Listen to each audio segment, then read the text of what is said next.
السلام عليكم ورحمة الله وبركاته. أهلا بيكم طلبة أولى ثانوي في كل مكان، معكم مستر محمد فتحي. وبعد بقى ما شرحنا درس حضارة بلاد اليونان، فتعالوا بقى نحل أسئلة على الدرس الكبير قوي ده على حضارة اليونانية أو الإغريقية، هي تنفع كده أو كده. ويلا بينا بقى نبدأ ونقول بسم الله.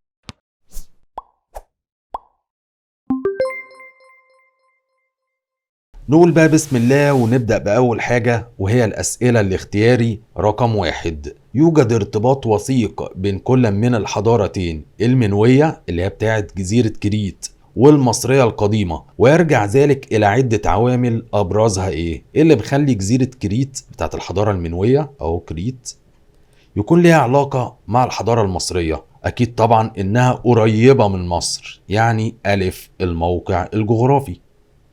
إنما المعتقدات الدينية لا طبعا غلط، الأنشطة الاقتصادية لا غلط، الصلات الاجتماعية لا غلط. رقم 2، التاريخ لا تصنعه المصادفة، وإنما تتجمع عوامل عديدة لتخلق الظروف الموضوعية فيولد الحدث التاريخي. يا سلام. فإذا كان الحدث هو توحيد بلاد الإغريق لأول مرة، فإن الظروف التي سبقت ذلك هي إيه؟ ان كانت مدينة سبارتا ومدينة اثينا الاتنين بيضربوا بعض وفارمين بعض، فضعفوا. انتهز الفرصة المقدونيين بقيادة الملك فيليب المقدوني الثاني، فجي بقى انتهز الفرصة، ناس بتضرب بعض وضعاف، ووحد بلاد اليونان. فتعال نروح للاختيارات ونشوف حاجة شبه الكلام ده. ألف الاتحاد لمواجهة خطر الرومان لا غلط. ب اندلاع الثورات ضد أنظمة الحكم لا غلط. ج الرغبة في السمو إلى التوحيد الآلهة لا، ما كانش عندهم توحيد آلهة غلط. تبقى الإجابة د الصراع بين بعض المدن الكبرى، ويقصد طبعا بين مين ومين؟ سبارتا ومين تاني؟ أثينا، الاتنين فارمين بعض. حروب البيلوبونيز. نطلع فوق شوية كده. رقم 3 نستنتج بتحليل معطيات الخريطة المقابلة إن أقرب المعابر بين حضارات بلاد اليونان القديم وبين حضارات الشرق القديم هي إيه؟ أقرب المعابر هو إيه؟ تروح كده للخريطة دي.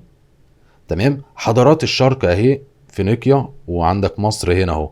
أقرب معبر ليهم هو إيه؟ جزيرة قبرص أهو. تمام. جزيرة قبرص عاملة زي الكوبري كده، تاخد المؤثرات الحضارية من الشرق وتودي على فين؟ على الغرب. تمام زي الفل قوي. فنروح للاختيارات ونختار مين؟ جزيرة قبرص. طبعا الباقي اعمل لي عليه غلط كده. يلا بينا يلا بينا. رقم 4 يعد العامل المشترك بين مدينة جوبيل في فينيقيا وجزيرة كريت في اليونان قديما ايه؟ ايه الحاجة المشتركة بين جوبيل وجزيرة كريت؟ اكيد طبعا ان ليهم علاقة مع مصر. فتروح بقى للاختيارات وتدور على حاجة شبه الكلام ده. ألف دورها الثقافي في اكتشاف أول أبجدية لا، مش متشابهين في النقطة دي غلط. ب ارتباطهما الوثيق بالحضارة المصرية أيوة. تسميتها المقتبسة من ألقاب حكامها لا غلط، مش بيتشابهوا في النقطة دي. د تبعيتها لحكومة مركزية موحدة لا طبعا غلط. نطلع فوق شوية. رقم 5 تدل مشاركة الملكين في عضوية مجلس الشيوخ بإسبارتا على إيه؟ الملكين بتوع إسبارتا بيحكموا وعندهم سلطة قضائية وسلطة سياسية وعسكرية وسلطة دينية، وفوق ده كله عندهم عضوية في مجلس الشيوخ بيعملوا قوانين. يبقى كده مفيش ايه؟ فصل بين السلطات. يلا بينا على الاختيارات. ديمقراطية نظام الحكم غلط. عدم الفصل بين السلطات، دول بيعملوا كل حاجة. ج الحرص على مصالح الشعب لا طبعا غلط. د السلطة الاستشارية للملكين لا طبعا، الملكين كانوا أعضاء في مجلس الشعب ليهم قرار مش استشاري لا غلط. رقم 6 أي من هيئات وأنظمة الحكم الآتية في إسبارتا كان تشكيلها يتصف بالتجدد المستمر، يعني كل سنة يعملوا انتخابات في تجدد مستمر، دماء متجددة كل شوية في الشغل. دول مين بقى اللي كان بيتم انتخابهم كل سنة سنويا؟ الملكان لا غلط، الملكان مدى الحياة. مجلس الشيوخ برضو مدى الحياة. الجيش لا طبعا، ده كل 40 سنة. الرقباء الشعبيون بيتم انتخابهم سنويا. يلا بينا. رقم 7 حدد أي من التشريعات الآتية التي وضعها سولون تعبر عما يوضحه مضمون النص المقابل. تروح بقى للنص المقابل في الورقة اللي قدامنا دي، بيقول لك ايه بقى؟ كان يطلق على أحد إصلاحات سولون سايس كيتا، دي تقريبا باللغة اليونانية، والتي تعني وضع الثقل. أي وضع عن أعناقهم حملا ثقيلا، واحد عليه حمل تقيل فهو بيقول له هات الحمل ده، شيل يا عم من عليك خالص، خليها علينا خالص. ده يعني ايه بقى؟ تشجيع العمل والإنتاج؟ لا طبعا. توفير فرص عمل للعامة؟ لا. انما ايه؟ اسقاط الديون، واحد عليه ديون فطبعا شاف ان ده حمل تقيل على كتافه وقلبه والضغط عالي، فهو يقول له يا عم خليه علينا، وتم اسقاط الديون. وده احد تشريعات مين؟ سولون، عشان يرضي الناس الفقراء في اثينا ويسكتوا ما يعملوش ثورات تاني. انما دال تحديد حد اقصى للمصروفات على الحفلات؟ لا غلط، ملوش علاقة. نطلع فوق شوية. رقم 8، يدل مضمون النص المقابل على اسلوب التربية المتبع في حضارة ايه؟ يلا بينا على النص المقابل. وصية ام لابنها وهو ذاهب للقتال. واحدة بتقول لابنها ايه بقى وهو رايح يحارب؟ عد بدرعك او محمولا عليه. خلاصة الكلام يعني بتقول له يا ترجع منتصر يا ترجع لي ميت. ست يعني كلامها ما شاء الله. طبعا بقى لا تقول لي حنية ولا اي حاجة، نظام عسكري صارم مفيش دلع. ده بص الست بتقول لابنها ايه. المهم الكلام ده كان فين؟ اكيد طبعا في اسبارتا. انما كريت لا، اثينا لا، دول على قدهم غلابة. مقدونيا لا. يلا بينا على رقم 9. حرص سولون على تحقيق مصلحة الفرد والمجتمع من خلال اهتمامه بايه؟ هيحقق مصلحة الفرد والمجتمع في نفس الوقت من خلال حاجة في التشريعات بتاعته كده. ايه هي؟ تعال ندور عليها. الاستفادة من العلوم بتاعت المصريين؟ لا. توفير فرص عمل للعامة، يوفر شغل للناس اللي هي الفقراء، الناس تشتغل تنتج، لما ينتجوا منتجات كتير ويتم تصديرها الفلوس دي هتروح لفين؟ الخزنة بتاعت البلد. يبقى كده الفرد استفاد، يبقى كده الفرد استفاد وفي نفس الوقت المجتمع استفاد وبقى فيه استقرار والدنيا زي الفل. انما وضع حد اقصى للمصروفات على الحفلات؟ لا غلط، ملوش علاقة. اعطاء النساء حقوقهن السياسية؟ لا غلط، ما حصلش الكلام ده. يلا بينا على رقم 10. أي من المدن التالية كانت الأكثر ميلا للنزعة العسكرية؟ بيحبوا يحاربوا. أكيد طبعا بتوع النظام العسكري الصارم في التربية اللي هم مين؟ إسبارتا. طب ومين تاني معاهم؟ قبرص؟ لا غلط. طب مقدونيا وأثينا؟ لا الاتنين غلط. طب كريت وقبرص؟ لا دول غلابة هما الاتنين. غلط. تبقى الإجابة د. أشور دول طبعا في بلاد العراق القديم، وإسبارتا دول في بلاد اليونان أو الإغريق. الاتنين دول بيموتوا في حاجة اسمها حرب، ليل نهار يحاربوا، عاملين لي جعفر العمدة. يلا بينا رقم 11. تعد بلاد الإغريق بمثابة المعلم والأستاذ لحضارات القارة الأوروبية بفضل إيه؟ بلاد الإغريق كانت هي المعلم والأستاذ لبلاد أوروبا كلها. عشان إيه بقى؟ بينقلوا المؤثرات الحضارية من حضارات الشرق يودوا على أوروبا. فهنروح للاختيارات ندور على حاجة شبه الكلام ده. اتساع امبراطوريتها؟ لا غلط. انتصاراتها العسكرية؟ غلط. تواصلها الحضاري مع الشرق؟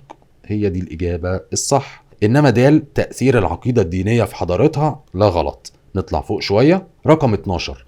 ارتبط اختيار السلطة الحاكمة في إسبارتا بالاعتماد على إيه؟ افتكر بقى، في مدينة إسبارتا كان بيتم انتخاب ملكين، والملكين دول بيكونوا من أكبر أسرتين في المدينة. يعني كده في تفرقة عنصرية، الناس الكبيرة في البلد تمسك الحكم، الناس الفقراء لا خليك انت تعملش حاجة خالص، انت تشتغل بس وتنتج. فده يعتبر ايه بقى؟ اعتبارات طبقية عنصرية يعني. كفاءة عسكرية؟ لا غلط. الخبرة السياسية؟ غلط. العلم والثقافة؟ غلط.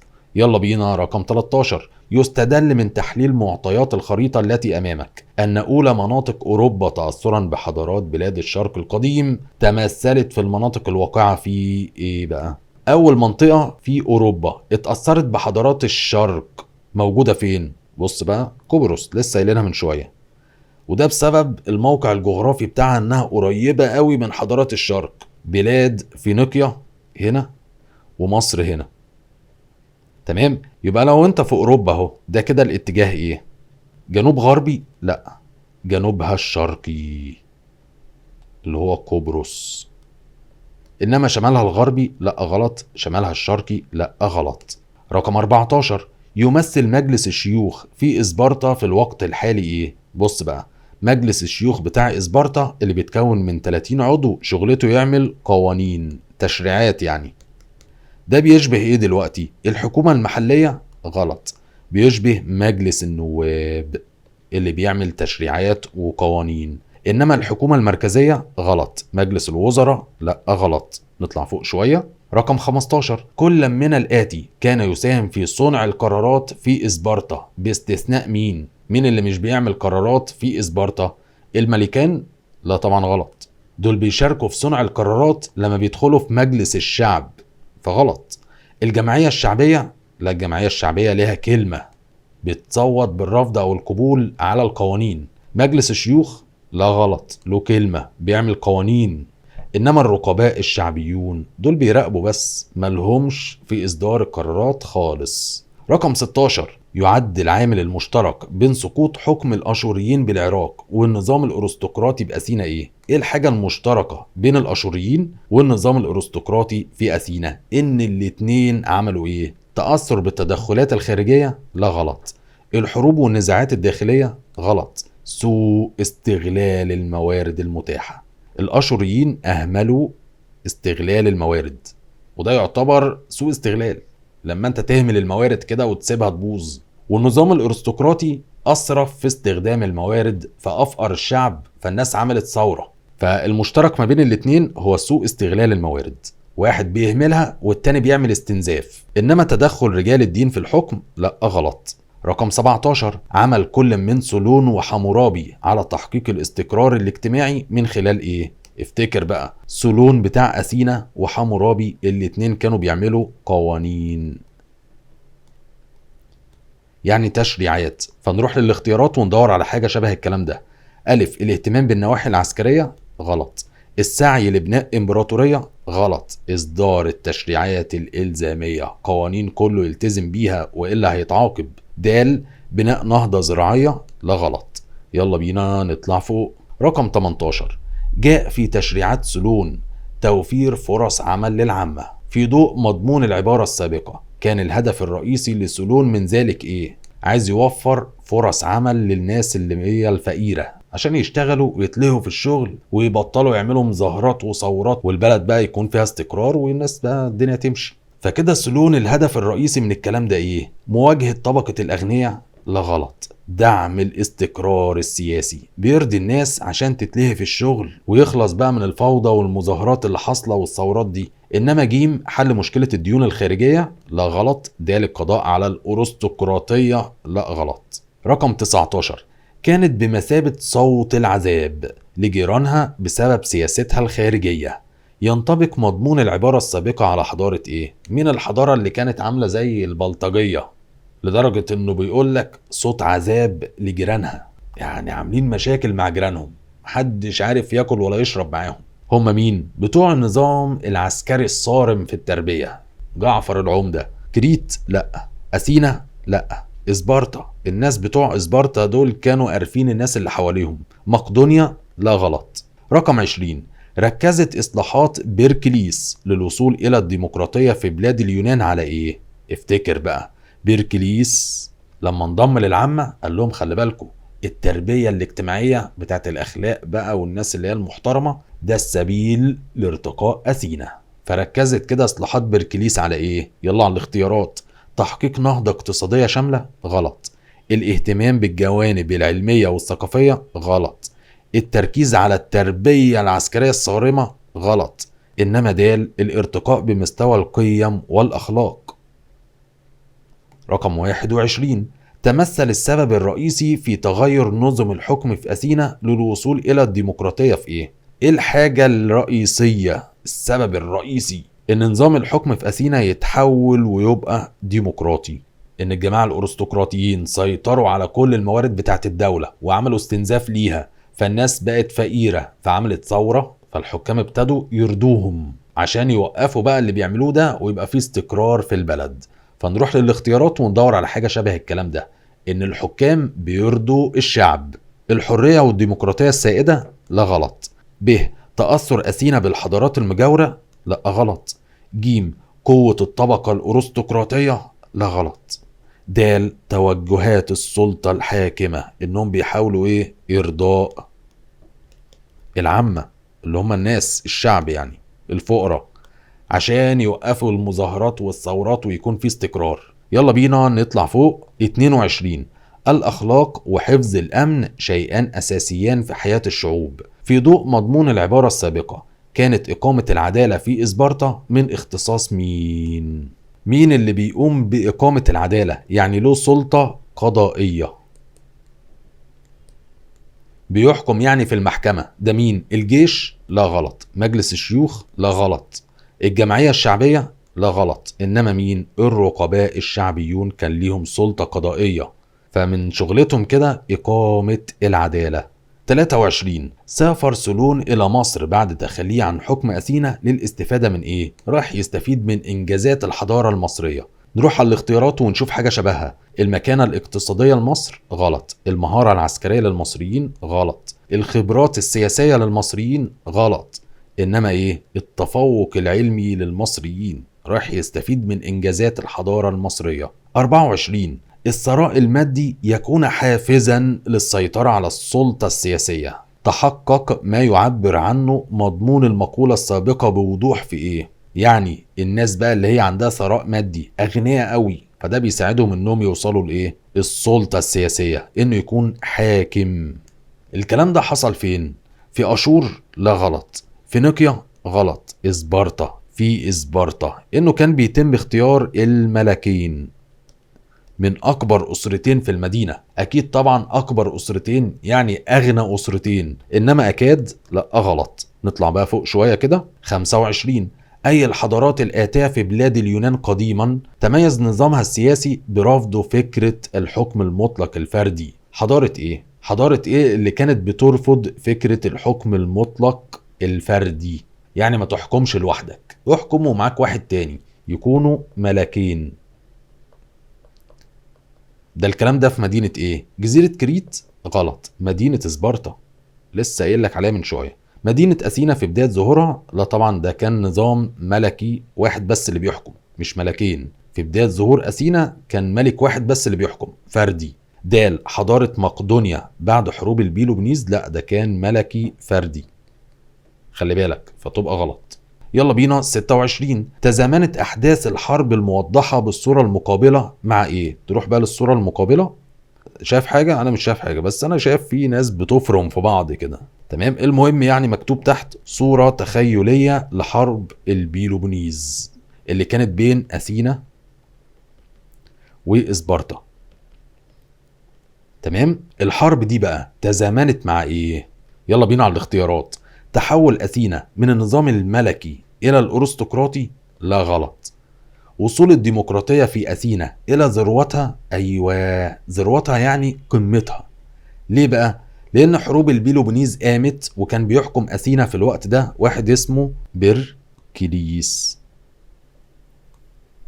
بيركليس بقى لما كان بيحكم أثينا وصلت الديمقراطية إلى ذروتها يعني قمتها. جيم ضعف وانهيار قوة أثينا العسكرية والفكرية؟ لا طبعا غلط، ده كانت قوية جدا في الوقت ده لكنها ضعفت بسبب الحرب. دال تطبيق الأثينيين تشريعات سولون؟ لا طبعا غلط، لأن تشريعات سولون كانت اتطبقت 10 سنين بس، بعد كده خلاص. نطلع بقى فوق شوية. 27. الجهة التي كانت تمثل فصل الختام في اعتماد القوانين والقرارات في إسبرطة، يعني بتصوت بالقبول أو الرفض على القوانين، هو مين بقى اللي كان بيعمل كده؟ الجيش؟ لا غلط. الجمعية الشعبية هي اللي تقول موافقة أو بترفض القوانين اللي عملها مجلس الشيوخ. غلط. الرقباء الشعبيون؟ لا غلط. نطلع فوق شوية. السؤال 28. ظهر أكبر اتساع للحضارة الإغريقية على يد أحد ملوك إيه؟ أكبر اتساع حصل للحضارة الإغريقية كان على يد الإسكندر الأكبر المقدوني. مقدوني يبقى جاي منين؟ إسبرطة؟ لا غلط. مقدونيا. إنما أثينا غلط. كريت غلط. 29. جاءت تشريعات سولون موجهة ضد الطبقة الأرستقراطية الغنية يعني، وظهر ذلك من خلال إيه؟ تشريعات سولون كانت ضد الأغنياء في أنه نقطة؟ تشجيع العمل والإنتاج؟ لا. إسقاط الديون. بيقول لهم يعني الديون بتاعت الناس الفقراء خلاص كده تم إسقاطها وتنازلوا عنها بقى خلاص. إنما جيم اقتصار الحقوق الانتخابية على الأحرار؟ لا طبعا غلط. توفير فرص عمل للعامة؟ لا غلط. رقم 30، يعد أكثر العوامل تأثيرا في نشأة الحضارة الإغريقية إيه؟ أكتر عامل أثر في نشأة الحضارة الإغريقية اتساع السهول الفيضية؟ لا، ما كانش عندهم الكلام ده، غلط. تطبيق قواعد الديمقراطية؟ لا غلط، ده حصل بعدين. إنما جيم، موقعها الجغرافي المتميز على ساحل البحر المتوسط، وده ساعد على إنه يكون في تواصل حضاري مع حضارات الشرق العظيمة، مصر وفينيقيا وكمان بلاد العراق القديم. إنما دال، ظهور العلماء والفلاسفة، ده هيحصل بعد كده. نطلع بقى فوق شوية. 31، يعد العامل المؤثر في تغير أنظمة الحكم الأثينية إيه؟ إن الناس بقت فقيرة جدا فعملت ثورات ومظاهرات وقلبت الدنيا، فالحكام ابتدوا يرضوهم بأي حاجة، وبكده تحول نظام الحكم إلى الديمقراطي. يبقى العامل المؤثر هو إيه؟ التحركات الشعبية، الثورة اللي الناس عملتها. إنما الصراع المسلح بين المدن؟ لا طبعا غلط. تشكيل التحالفات الخارجية ضدها؟ غلط. تدخل رجال الدين في شؤون الحكم؟ غلط. يلا بينا. 32، نستنتج بالاستعانة بمعطيات الخريطة المقابلة إن بلاد اليونان عرفت الوحدة السياسية لأول مرة على يد إحدى القوى التي ظهرت في الجهات إيه؟ واحدة واحدة. بلاد اليونان عرفت الوحدة السياسية على يد مين؟ الملك فيليب المقدوني. مقدوني يعني جاي منين؟ مقدونيا. فتروح بقى للخريطة، مقدونيا اهي. مقدونيا فين بقى؟ شمال بلاد اليونان. تمام كده. نروح بقى للاختيارات ونختار الجهات الشمالية. الجنوبية غلط، الشرقية غلط، الغربية غلط. نطلع بقى فوق شوية كده. 33، نتوقع في حالة تنفيذ جميع تشريعات سولون في أثينا إن هيحصل إيه؟ فتعال بقى نشوف هيحصل إيه كده في الاختيارات كلها. ندور. ألف، تتقلص الواردات وتزيد الصادرات. تنفع دي. ليه بقى؟ لأن سولون كان بيقول لهم هنشجع العمل والإنتاج، نشتغل وننتج كتير. فلما ينتج كتير هيحصل ايه؟ تتقلص الواردات، مش هيشتروا كتير من بره، وفي نفس الوقت هتزيد الصادرات، هيبيعوا كتير لان المنتجات عندهم بقت كتير. فهي دي الاجابة. ب، تتمتع النساء بجميع الحقوق السياسية. لا غلط، ما حصلش. ج، يستحوذ الارستقراطيون على جميع المناصب. لا غلط، ما حصلش.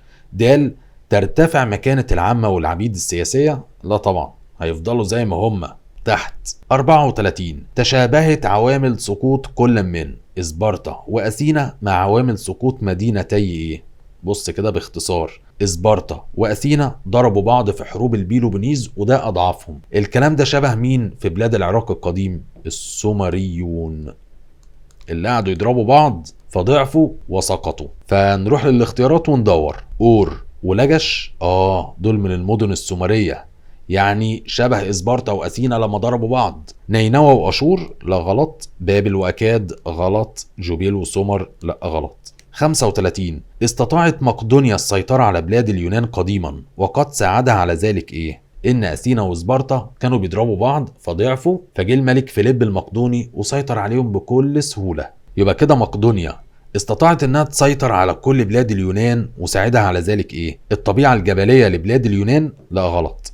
انشغال اثينا بالنواحي الثقافية؟ لا غلط، هي كانت مشغولة بالحرب. طب جيم، كثرة حروب اسبارتا الخارجية؟ لا غلط، مش الخارجية. دال، الحروب الداخلية بين المدن اليونانية، ويقصد طبعا اسبارتا واثينا، حروب البيلوبونيز. نطلع فوق شوية. 36، الشعوب وحدها مالكة الإرادة وصانعة التغيير. يا سلام. ينطبق مضمون العبارة السابقة على أسباب تطور الحكم في مدينة إيه؟ أنه مدينة في اليونان الشعب بتاعها عمل إيه؟ ثورة ضد نظام الحكم الأرستقراطي اللي كان بينهب الخيرات والموارد بتاعت البلد. طبعا دي مدينة إيه؟ كريت؟ غلط، أثينا. وبكده تحول نظام الحكم من الارستقراطي الى ايه؟ ديمقراطي. اسبارتا؟ لا غلط. مقدونيا؟ غلط. نطلع بقى فوق شوية. 37، يعود تقدم العلوم خلال العصر الذهبي لأثينا الى ايه؟ العصر الذهبي لأثينا تقدمت العلوم وكل حاجة عشان كان في ديمقراطية، والديمقراطية عملت لنا ايه؟ حرية وإبداع. وظهر بقى الفلاسفة والمفكرين وبقت الدنيا زي الفل. يعني تواصل سياسي مع مصر؟ لا غلط. نظام الحكم السائد كان نظام ايه؟ ديمقراطي. انما ارتباط العلوم بالدين؟ غلط. قدوم العلماء اليها؟ غلط. 38. الحرية السياسية والحرية الفكرية جناحان يقودان المجتمع للتقدم. المقولة السابقة تنطبق بشكل واضح على أعمال مين اللي كان بيدي الناس حرية فكرية ديمقراطية يعني؟ مين بقى؟ أكيد واحد كان بيحكم أثينا اللي فيها النظام الديمقراطي. مين بقى؟ الإسكندر؟ لا غلط. فيدياس؟ غلط، ده بينحت تماثيل بس. فيليب الثاني؟ لا غلط. بيركليس بتاع مدينة أثينا اللي بلغت الديمقراطية في عهده ذروتها يعني قمتها. 39. اتخذ الإسكندر الأكبر بعد دخوله مصر شعار قرني الكبش المقدس للإله أمون رمزا له. كما في الصورة المقابلة نستنتج من ذلك رغبته في تحقيق أهداف إيه؟ الإسكندر كان ذكي، أخد شعار قرني الكبش المقدس زي ما أنت شايف هنا اهو كده بتاع الإله أمون، وبقى يرسم نفسه مركب قرنين. تمام؟ كل ده عشان يحقق أهداف إيه؟ يرضي المصريين ويلعب على الوتر الحساس بتاع الدين. فكده يحقق أهداف إيه؟ دينية؟ غلط. سياسية، إن المصريين يرحبوا بيه ويرضوا بحكمه. اقتصادية؟ لا غلط. اجتماعية؟ لا غلط. نطلع بقى فوق شوية كده. 40. تشابهت مشكلات الزراعة التي واجهت كل من الحضارتين الفينيقية والإغريقية في إيه؟ أكيد طبعا إن عندهم طبيعة جبلية في جبال والسهول ضيقة. فنروح بقى للاختيارات ندور على حاجة شبه الكلام ده. انعدام الملكية الفردية؟ لا غلط. صغر مساحة الأراضي المتاحة. السهول ضيقة عشان في إيه؟ جبال. ندرة موارد المياه؟ لا طبعا غلط. نقص الأيدي العاملة؟ غلط. 41. تشابهت خصائص الزراعة في كل من بلاد العراق وبلاد اليونان قديما في ايه؟ خلي بالك بيقول لك ايه؟ خصائص الزراعة. تمام؟ في حاجة كده في الزراعة متشابهة بين العراق واليونان، ايه هي؟ اعتبارها النشاط الاقتصادي الأول؟ لا غلط. قلة مساحة السهول الفيضية؟ لا غلط. نظام ملكية الأراضي الزراعية كانت للأفراد، ملكية فردية أو خاصة. الكلام ده في العراق واليونان، فبيتشابهوا في النقطة دي. التركيز على زراعة سفوح الجبال؟ لا غلط طبعا. 42. رغم تنوع الأنشطة الاقتصادية في بلاد اليونان وفينيقيا إلا أن المورد الأساسي للاقتصاد في كل منهما كان قائم على النشاط إيه؟ اليونان وفينيقيا النشاط بتاعهم الأساسي كان إيه؟ زراعي؟ لا غلط. صناعي؟ غلط. تجاري. وده بحكم إيه؟ الموقع الجغرافي على ساحل البحر المتوسط. التعديني؟ لا غلط. نطلع بقى فوق شوية كده. 43. تأثرت الأنشطة الاقتصادية لبلاد اليونان بالطبيعة الجبلية كما هو الحال في حضارة إيه؟ لسه قايلينها من شوية. بلاد اليمن؟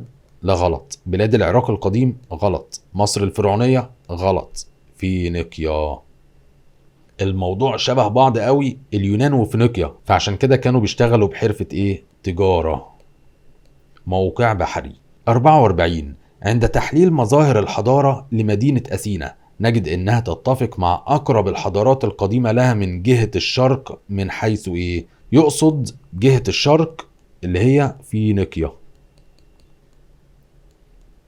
أثينا بقى بتتشابه مع فينيقيا في ايه؟ النضج السياسي، ان الاتنين عملوا وحدة سياسية؟ لا غلط. طب النشاط الاقتصادي؟ بيتشابهوا في النقطة دي، ان الاتنين شغالين بحرفة ايه؟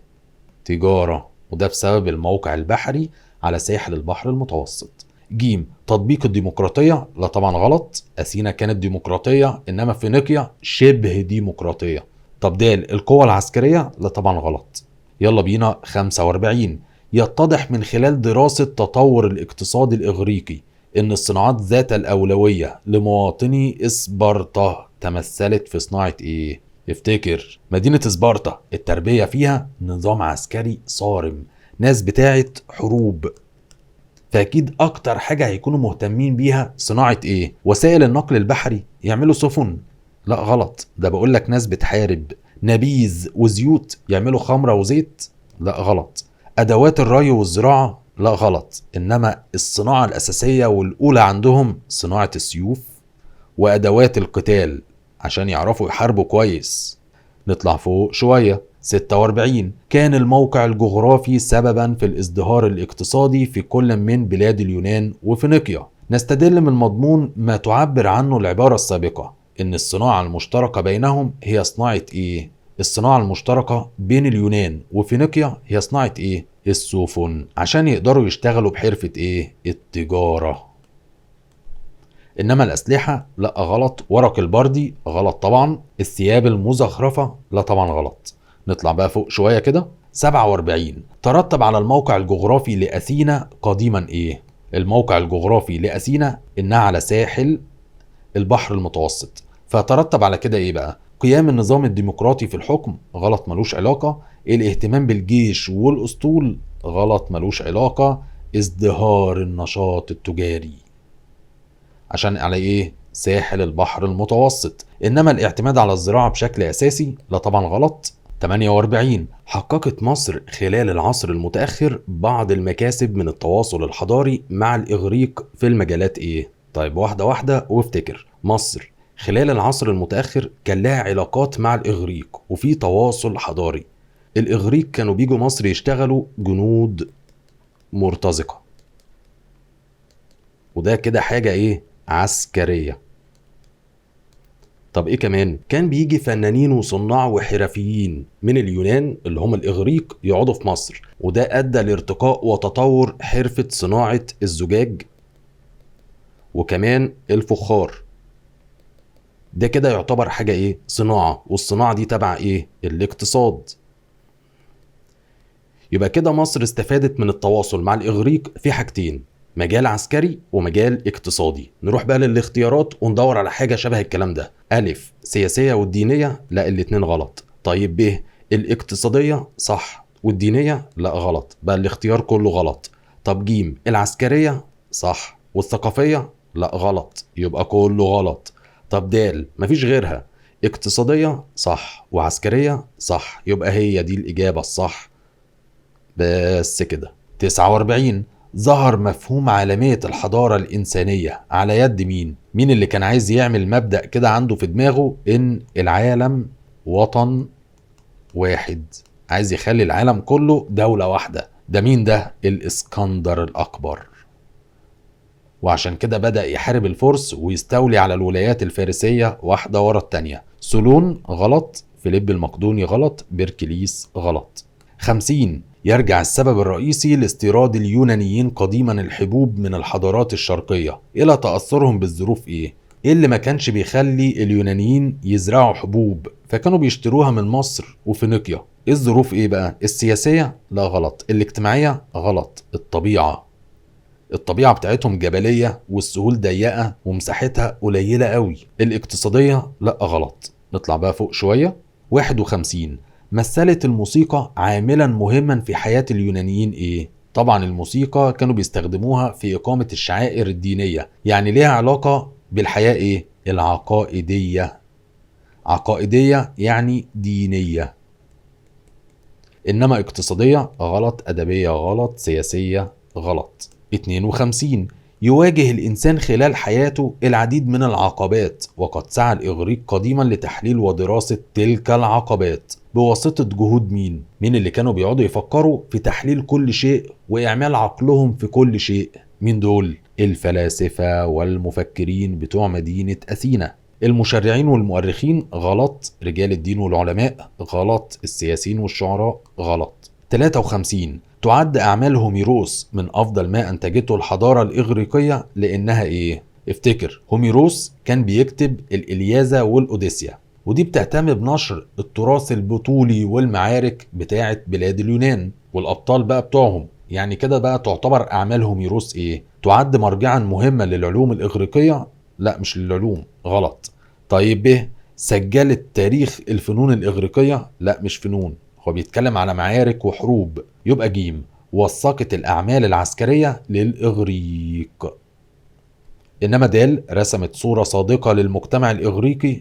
لا غلط. ابعد خالص عن موضوع صادقة، لأن هوميروس كان بيكتب شعر ملاحم مش بيعتمد على الحقائق والصدق. إنما بيعتمد على الخيال والمبالغة، أساطير يعني. 54 كان لجزيرة كريت أهمية كبرى قديما لأنها تمتعت بعدة مزايا، ويخرج عن ذلك إيه؟ في حاجة كده في الاختيارات ملهاش علاقة بكريت، تعال ندور عليها نقفشها نطلعها. معبرا لنقل الحضارة إلى شرق أوروبا؟ هي كانت كده فعلا. الغلط، هي دي الإجابة. نقطة البداية للحضارات الأوروبية الغربية؟ صح، كانت نقطة البداية. طب جيم، تأثرت بالحضارة المصرية القديمة؟ أيوة صح، يبقى دال هي اللي ملهاش علاقة بجزيرة كريت. مثلت قمة تطور العمارة الإغريقية، دي ملهاش علاقة بكريت خالص، غلط. ليه بقى؟ قمة تطور العمارة الإغريقية هو معبد البارثينون، وده موجود في مدينة أثينا مش جزيرة كريت. نطلع بقى فوق شوية كده. 55 إذا اخترت أن تدرس أفضل تطور للفن المعماري في حضارة بلاد اليونان قديما، فإنك بالتأكيد ستتجه إلى إيه؟ عايز تدرس تطور الفن المعماري في بلاد اليونان، فتروح فين؟ مدينة إسبارتا؟ غلط، إنما هتروح مدينة أثينا عشان تشوف معبد البارثينون، قمة تطور العمارة اليونانية. جزيرة قبرص؟ لا طبعا غلط. جزيرة كريت؟ لا غلط. 56 تأثر الكثير من الفلاسفة اليونانيين بالعلوم الطبيعية، وكان من أشهرهم مين اللي تأثر بالعلوم الطبيعية اللي اعتمدت مدرسته على الطابع العلمي في التفكير؟ بوليبيوس؟ لا غلط. استرابون؟ غلط. إنما مين؟ أفلاطون. سقراط؟ لا. 57 استرابون وبوليبيوس من رموز الحضارة الإغريقية لما تركاه من أعمال ثقافية عظيمة، ويعد العامل المشترك بينهما إيه الحاجة المشتركة بين استرابون بتاع الجغرافيا وبوليبيوس بتاع التاريخ؟ إن الاتنين كانوا مهتمين جدا بالحضارة المصرية القديمة. فنروح بقى للاختيارات وندور على حاجة شبه الكلام ده. المزج بين الكتابات التاريخية والجغرافية؟ لا غلط. بروز دورهم في عصر أثينا الذهبي؟ لا غلط، لأن دورهم ظهر مش في عصر أثينا الذهبي على فكرة. نقل العلوم المصرية لبلاد اليونان؟ لا طبعا ما عملوش كده، إنما دال اهتمامهم بتاريخ الحضارة المصرية القديمة. نطلع بقى فوق شوية كده. 58 يمثل معبد البارثينون رمزا من رموز عظمة الحضارة الإغريقية لأنه إيه؟ خصص لعبادة الإله زيوس؟ لا طبعا غلط. بني بأعمدة دورية ذات أصول شرقية؟ لا غلط. يعد من عجائب الدنيا السبع؟ لا غلط. إنما إيه؟ يمثل قمة ما وصلت إليه العمارة اليونانية، أجمد حاجة بنوها هو معبد البارثينون. نطلع فوق شوية. 59 اختلفت المدن الإغريقية في العديد من نواحي الحياة إلا إنها اتفقت في إيه؟ بص بقى، هما كانوا بيتفقوا في حاجتين: الدين والألعاب الأولمبية. تمام. نروح للاختيارات ندور على حاجة شبه الكلام ده. تطبيق النظم الديمقراطية؟ لا غلط. الديمقراطية كانت في أثينا فقط. الهوية العقائدية؟ أيوة، بيتشابهوا في الدين، بيعبدوا نفس الآلهة والأصنام. جيم النزعة العسكرية في التربية؟ لا غلط، ده كان في سبارتا بس. النظم الإدارية؟ لا غلط. 60 شهدت بلاد اليونان قديما نوعا من الوحدة قبل تولي فيليب الثاني المقدوني الحكم من خلال ايه؟ اكيد طبعا من خلال انهم بيشتركوا في العاب. اسمها ايه بقى الالعاب دي؟ الاولمبية. ده اللي كان بيوحدهم، كلهم بيشتركوا في اللعب. يبقى ألف ممارسة الألعاب الرياضية، وده قبل ما الملك فيليب المقدوني يجي يوحد كل المدن بتاعت بلاد اليونان. ب الاهتمام بالعلوم الفلسفية؟ لا غلط، ده كان في أثينا فقط. مزاولة الأنشطة الاقتصادية؟ لا، كانوا مختلفين فيها. توحيد النظم السياسية؟ لا طبعا مختلفين فيها. 61 يعد من الروابط المشتركة بين كل من الحضارة العراقية القديمة والحضارة الإغريقية إيه الحاجة المشتركة بين العراق والإغريق؟ الارتباط بالأنهار والسهول الخصبة؟ لا طبعا غلط. استخدام الموسيقى في الطقوس الدينية؟ لا غلط. الالتزام بقواعد الحكم الديمقراطي؟ لا غلط. الديمقراطية كانت في بلاد اليونان بس، العراق لا. تبقى الإجابة د تقديم إحدى عجائب الدنيا السبع القديمة. إيه بقى عجائب الدنيا السبع؟ بص بقى، في بلاد العراق حدائق بابل المعلقة، وفي بلاد اليونان تمثال زيوس.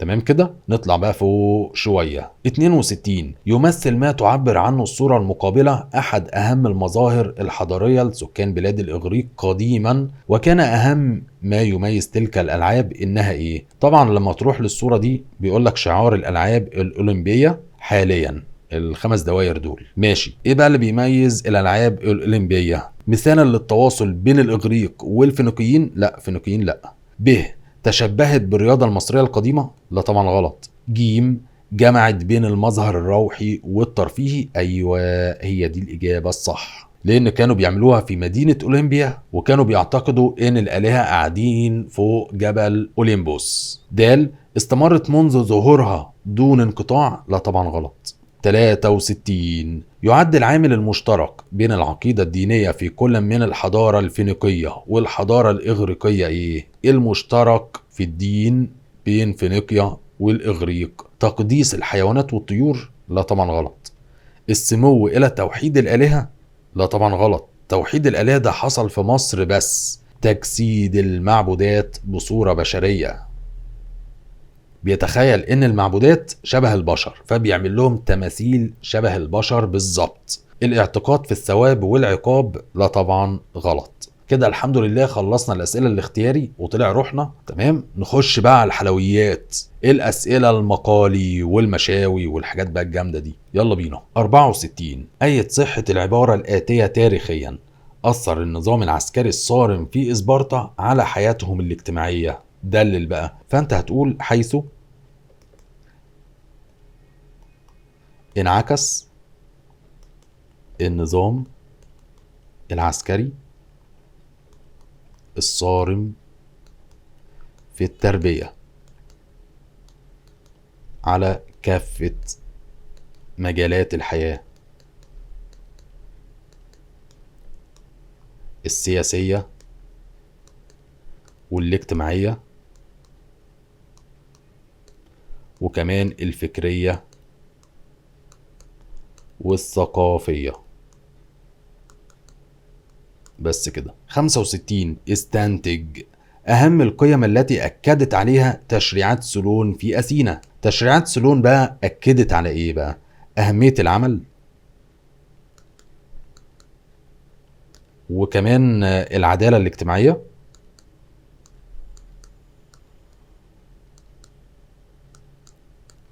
وكمان عدم الإسراف. بس كده. 66 حدد أوجه النقد للكتابات التاريخية للمؤرخين الإغريق الأوائل. إيه أوجه النقد؟ بتنتقد عندهم إيه؟ فأنت هتقول حيث كانت تعتمد كتابتهم على شعر الملاحم الذي يعتمد على الأسطورة والخيال والمبالغة وليس الحقائق. ده النقد. 67 ما الدروس المستفادة من تأليف هوميروس ملحمة الإلياذة والأوديسا؟ ايه الدروس المستفادة من كده؟ استفدنا من كده أهمية تسجيل الأحداث التاريخية لتكون مرجعا للمعلومات الحضارية عن البلاد. بس كده. آخر سؤال. 68 دلل تاريخيا على صحة العبارة الآتية: ارتباط اليونانيين بجبل أوليمبوس كان له دافع روحي وترفيهي. فأنت هتقول حيث اعتقد اليونانيون أن أسرة الآلهة تقيم فوق قمة جبل أوليمبوس، وكانت تقام في مدينة أولمبيا دورة الألعاب الأولمبية. طبعا دورة الألعاب الأولمبية دي حاجة ترفيهية، وأسرة الآلهة بتقيم فوق جبل أوليمبوس دي حاجة دينية كده. بس كده الحمد لله نكون خلصنا حل أسئلة حضارة بلاد اليونان. الحمد لله كده خلاص زي الفل. قول لي بقى حليت كام سؤال صح وكام سؤال غلط، وبس كده اكون خلصت. اللي عنده سؤال او استفسار اكتبه في كومنت وارد عليك ان شاء الله، وانتظروني الحلقه اللي جايه باذن الله. وكان معكم مستر محمد فتحي، والسلام عليكم ورحمه الله وبركاته.